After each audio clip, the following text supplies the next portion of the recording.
"Family meeting," Dr. McDonald announced. "I've been thinking." "Uh-oh," Coke muttered. "You know I've been trying to come up with a topic for my next book," Dr. McDonald continued. "I've decided that I don't want to do an Elvis Presley biography after all."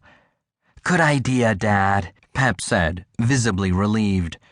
"Yeah, there are probably 1,000 books about Elvis," Dr. McDonald told them. "I was thinking that maybe for my next book, I might try a novel." "A novel?" Pep said, almost spitting out her orange juice.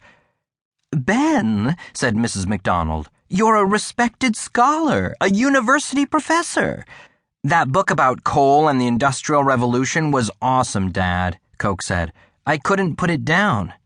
"See," Mrs. McDonald said, "and you tackled an important subject, and now you want to write a novel?" "What? You don't think I can do it?" "You can do anything you put your mind to," Pep told her father. "That's what you always say to us, right?" It was obvious that Dr. McDonald's feelings had been hurt.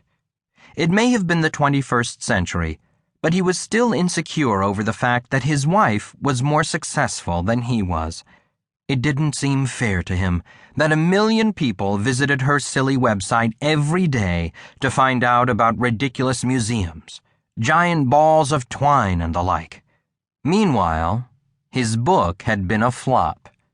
Sadly, not a lot of people care about the impact of coal on the Industrial Revolution. The book sold less than 3,000 copies. He wanted to write something that everybody would read and talk about. He wanted to see his name on the bestseller list. "All I need to do is write a non-fiction book and add a story to it," Dr. McDonald said. "Throw in some action, some adventure, some conflict. How hard could that be?" "Do you have an idea for a novel, Dad?" Coke asked. "No, I'm just thinking about it." The family looked at him skeptically, and Dr. McDonald decided it would be best to drop the subject for now. He pulled out his trusty Rand McNally road atlas and opened it to the big map of the United States.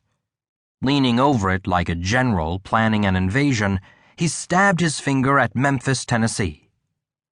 "Okay, gang, here's how we're going to get home," he said. Dr. McDonald traced a southern route west, with his finger sliding across the states of Arkansas, Oklahoma, Texas, New Mexico, and Arizona. They then would drive up to Las Vegas in the southwestern corner of Nevada and up through California until they got back to the San Francisco area. The food arrived just after Mrs. McDonald opened her laptop and plugged in the starting and ending points for the trip. It would be about 2,200 miles, according to the computer, plus any detours they would make. The total travel time would be 1 day and 11 hours if they drove it straight. But of course, Mrs. McDonald had no intention of traveling all those miles without stopping off along the way. "There are some cool things right here in Memphis," she informed the group. "The National Civil Rights Museum is at the site where Martin Luther King Jr. was assassinated. And Sun Studio is here too. That's where Elvis, Jerry Lee Lewis, Carl Perkins, and all those other singers recorded their first songs." "I say we blow this pop stand," Coke said. "I second that," said Pep, glancing at her brother. "It gives me the creeps." After breakfast, the McDonalds went to the front desk to arrange for 2 taxis to pick them up, one for the boys and one for the girls. Pep and her mom went to the Southland Mall, just 2 miles from Graceland on Elvis Presley Boulevard. They filled a couple of shopping carts with clothes, toiletries, bathing suits, and other necessities to replace what had burned in the RV. Pep took advantage of the situation to pick out a new wardrobe for herself. Like most girls her age, she was starting to care about fashion and the way she looked. She also bought a little notepad and pen that could fit in her pocket so she could jot down thoughts on the go.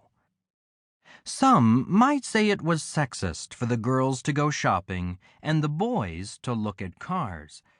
But the fact is that Pep and her mother loved